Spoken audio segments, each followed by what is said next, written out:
இங்கே அநேக காரியங்களை குறித்து வேதம் சொல்லுகிறது.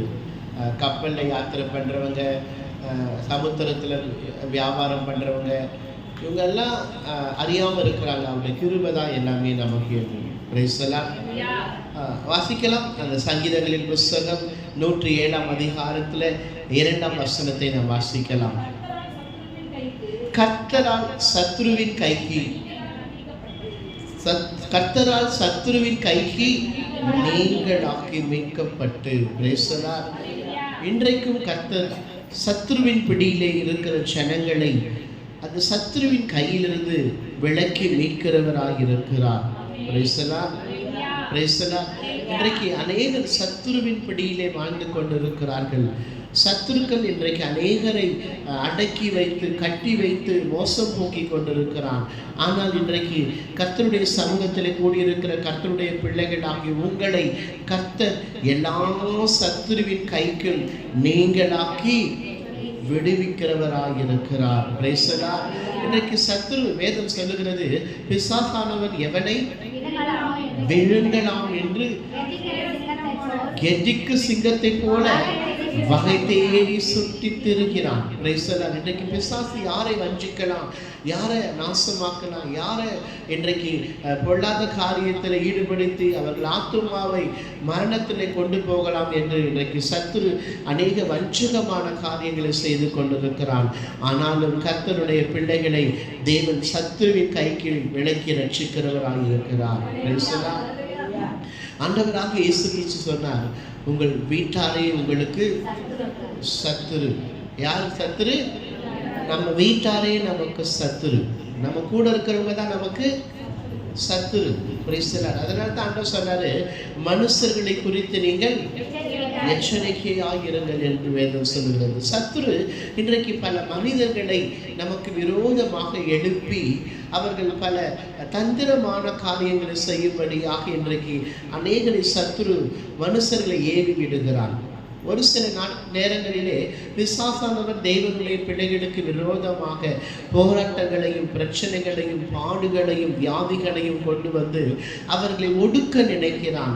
ஆனாலும் தெய்வனாகிய கர்த்தர் சத்துருவின் கைக்கு உங்களை நீங்களாக்கி ரட்சிக்கிறவராக இருக்கிறார்.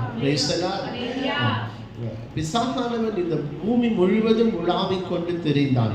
யோபுவின் சரித்திர புஸ்தகத்தில் நாம் வாசிக்கிறோம், பிசாசு இந்த உலகம் முழுவதும் சுற்றி திரிந்து தேவ பர்வதத்திலே போய் நின்றான் என்று சொல்லப்படுகிறது. பிசாசை பார்த்து ஆண்டவர் கேட்டார், நீ எங்கிருந்து வருகிறேன் என்று கேட்டார். பிசாசு சொன்னா, நான் இந்த ஊர் முழுவதும் என்ன பண்றேன், உலகம் முழுவதும் சுற்றி திரிகிறேன் என்று சொன்னான். இயேசு பிதாவாகிய தேவன் கேட்டார் பிசாசை பார்த்து, என் மகன் யோபுவின் மீது கவனம் வைத்தாயா? அவன் தேவனுக்கு பயப்படுகிறவனும் பொல்லாப்புக்கு விலகுகிறவனும் அவனை போல இந்த பூமியிலே ஒருவனும் இல்லை என்று சொன்னார். உடனே பிசாசு சொன்னான், விருதாவா உனக்கு அவன் பயப்படுகிறான், நீர் அவனை ஆசீர்வதித்திருக்கிறீர், அவனுடைய கையின் பிரயாசங்களை ஆசீர்வதித்திருக்கிறீர், அவன் குடும்பம் முழுவதையும் என்ன பண்ணியிருக்கிற, வேலி அடைத்திருக்கிறீர், அந்த வேலியை நீங்க எடுத்து பாருங்க, அவன் உனக்கு விரோதமாக பேசுவான். இப்படியாக பிசாசு இன்றைக்கு அநேக தேவ பிள்ளைகளை வஞ்சிக்கும்படியாக அநேக பிள்ளைகள் குடும்பத்தில், தேவனுடைய பிள்ளைகள் குடும்பத்தில் பலவிதமான உபாய தந்திரங்களை அவன் கொண்டு வந்து இன்றைக்கு அநேக காரியங்களில் பிசாசானவன் தேவனுடைய பிள்ளைகளை வஞ்சிக்கிறான். ஆனாலும் தேவனாகிய கர்த்தர் பிசாசின் கைக்கு நம்மை நீங்களாக்கி ரட்சிக்கிறவராக இருக்கிறார். இன்றைக்கு பிசாசானவன் பல சூழ்நிலைகளிலே வந்து தேவனுடைய பிள்ளைகளை வஞ்சிக்கிறான். எப்படியாவது அவர்களை நிர்மூலமாக்கணும். ஆண்டவராகிய தேவன் சொல்லுகிறார் பிசாசை பார்த்து, நீ காரணம் இல்லாமல் யோபுவை என்ன பண்ண, முகாந்திரம் இல்லாமல் அவனை நீ குறை சொன்னாய், ஆனாலும் பார் யோபு உத்தமத்திலே உறுதியாக இருக்கிறார்.